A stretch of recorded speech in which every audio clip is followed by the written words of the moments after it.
বিদ্যালয়ের ৫-৬টা পিরিয়ড কোনো মতে শেষ করে বাড়ি ফেরার ধুম। ডাইনিং টেবিলে অপেক্ষা করছে ম্যাগি স্প্যাগেটি, অনুষঙ্গ অ্যান্ড্রয়েড। কচি আঙুল দিয়ে মুখ বইতে মুখ গুজে সদ্য প্রাথমিকের গণ্ডিতে পা রাখা নবীন প্রাণগুলো যেন অকালেই বুড়িয়ে যাচ্ছে। তবুও প্রশ্রয় জারি থাকে। বায়না শেষ হওয়ার আগেই হাত ভরা চকোলেট, চিপস, ব্র্যান্ডেড জামা, উইকেন্ড আউটিং কিংবা ট্রেন্ডিং গানে রিলসের বিলাসিতায় ক্ষুদে ফ্যাশনিস্তাদের অভিধানে অভাবটা বড় বেমানান। একটা ছোট্ট অ্যালুমিনিয়ামের গোলাকৃতি খণ্ডের এই তো একটা পৃষ্ঠ, তা উল্টে ফেললে যে চিত্রটা উঠে আসে তা বড় নির্মম। 5 স্টার হোটেলের টেবিলে বসে একটা বছর দশকের প্রাণ ফুড রিভিউতে লেখে টেস্ট কুড বি বেটার। একই সময় বছর দশকের আরেকটা প্রাণ অপেক্ষা করে কখন টিফিনের ঘন্টাটা পড়বে আর কে আগে থালা নিয়ে গিয়ে মিড ডে মিলের ভাত পাবে। মাংসের আনন্দ তো দুর্গাপুজোর নতুন জামার মতো, নিদেন পক্ষে একটা ডিমের স্বাদও যেন অমৃত। এই কঠিন বৈপরীত্যের মাঝে একটা শব্দ আজও জ্বলছে, ইচ্ছে। সৎ ইচ্ছে, অদম্য ইচ্ছে শক্তি। তাই বেলপাহাড়ি ব্লকের এড়গোদা অঞ্চলের প্রত্যন্ত গুইয়াড়া প্রাথমিক বিদ্যালয়ের 4 খুদে অন্তর্জালের বাইরে থেকেও বলতে পারে ইউরেকা। ওরা হল 5ম শ্রেণীর তাপস পাল, 4র্থ শ্রেণীর অনিমেষ গড়াই, তারাপদ পাল ও শ্যামাপদ পাল। সেপাড়ায় ক্ষুধা তৃষ্ণার দেবী নিত্য পূজিতা হন। টোটো চালিয়ে রাজমিস্ত্রির কাজ করে কিংবা সাইকেল মেরামতি করে দুমুঠো ভাত জোগাড় করাটাও তাদের পরিবারের কাছে দুরূহ অভিযান।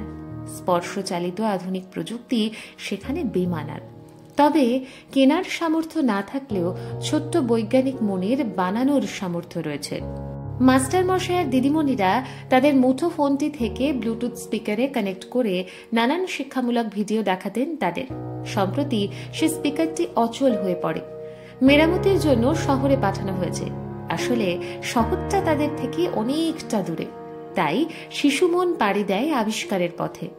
কালীপুজোর সময় অনুষ্ঠানে ও মণ্ডপে বড় স্পিকার বাজানো হয়। তার সার্কিট কেমন সেটা ভালো করে লক্ষ্য করেছিল তারা। এরপর শুরু হয় সরঞ্জামের আয়োজন।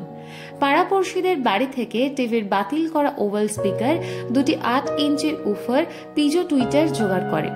প্রয়োজন ছিল ব্লুটুথ সার্কিট প্যানেল আর ব্যাটারি। পাড়াতুতো এক কাকাকে দিয়ে সে ব্যবস্থাও করে ফেলে। একটি চৌকো কাঠের পাটাতনের তলায় 3টি বল বিয়ারিং দিয়ে চাকা বানানো হয়েছে, যাতে সেটিকে রথের মতো টেনে নিয়ে যাওয়া যায়। মোবাইল ফোনের বাক্স কেটে তার ভেতর পেজো টুইটারটি বসানো। তার তলায় একটি জুতোর বাক্সের অর্ধেকটা কেটে মুখোমুখি বসানো 2টি 8 ইঞ্চির উফার। তার নিচে যুক্ত করা হয়েছে টিভির ওভাল স্পিকার। একদিকে ব্লুটুথ সার্কিট আর চার্জেবল ব্যাটারি বসিয়ে তৈরি করা হয়েছে ব্লুটুথ স্পিকারটি। পরখ করে দেখা গেল মোবাইল ও পেনড্রাইভ যোগ করে গান শোনা যাচ্ছে, আবার মাইক্রোচিপ ঢোকালেও গান শোনা যাচ্ছে।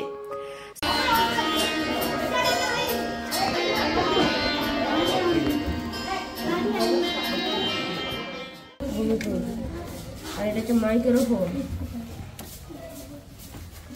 এটা হচ্ছে বেডরুম লাইন, এটা বক্সের, এটা বেডরুম,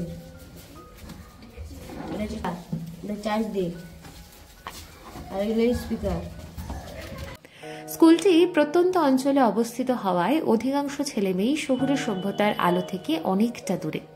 মাস্টার মশাই আর দিদিমণিদের হাত ধরে সবে তাদের শেখার শুরু। ছোট্ট ছোট্ট ছাত্রদের অবাক করা কাণ্ড দেখে শিক্ষক শিক্ষিকারাও বিস্মিত এবং গর্বিত। কৌতূহলী মনগুলির লালন পালনে সচেষ্ট হওয়ার জন্য খুদেদের এই প্রয়াস যেন তাঁদেরও উদ্বুদ্ধ করে। নমস্কার, আমার নাম শেখ শাহরুখ হোসেন। আমি আমার ডান দিকে আছে আমার সহশিক্ষিকা আমাদের স্কুলের অপর্ণা মাহাতো, আর বাঁ দিকে আছে আমাদের স্কুলের সহশিক্ষক নাসিরুদ্দিন মির্জা। আমাদের এই 4র্থ এবং 5ম শ্রেণীর এই 4 জন ছাত্র মিলে এই প্রজেক্টটি বানিয়েছে। তো এমনি টুকটাক হাতের কাজ তো এমনি বানানো হয়, কিন্তু হঠাৎ করে এই প্রজেক্টটা ওরা নিয়ে এসছে এবং আমরা প্রতিদিনই মোবাইল দেখাই ওদের। মোবাইলে বিভিন্ন রকম প্রেজেন্টেশন হোক বা টিচিং ম্যাটেরিয়ালের জন্য ইউজ করার ব্যাপার আমরা ইউজ করি।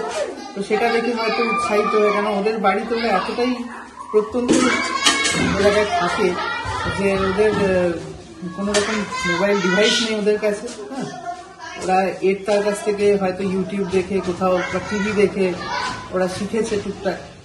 তো আমরা ভীষণভাবে উৎসাহ দিচ্ছি ওদের, হ্যাঁ, ওদের এগিয়ে নিয়ে যাওয়ার চেষ্টা করছি। এত প্রত্যন্ত গ্রামের ছেলে মেয়ে হয়ে কিভাবে ওদের হাত ধরা যায়, ওদেরকে এগিয়ে নিয়ে যেতে সাহায্য করা যায়, আমরা সব শিক্ষক শিক্ষিকা মিলে এভাবে চেষ্টা করে যাচ্ছি। স্মার্টনেসটা আসলে কি? এক কথায় কিছু স্মার্ট চিন্তা ভাবনা। কংক্রিট সভ্যতার থেকে কয়েক যোজন দূরে তাপস, অনিমেষ, তারাপদ, শ্যামাপদরা। তবুও স্মার্টনেসের সংজ্ঞাটা যেন তাদের জন্যই বড় বেশি সায়েন্টিফিক। প্রাচুর্য ছাড়াই পড়ে থাকা, ফেলে দেওয়া খণ্ড খণ্ড নির্জীবেরা প্রাণ পেল তাদের হাতে। আসলে বাতিল হওয়ার কষ্টটা যে ওরাই বড় বেশি বোঝে।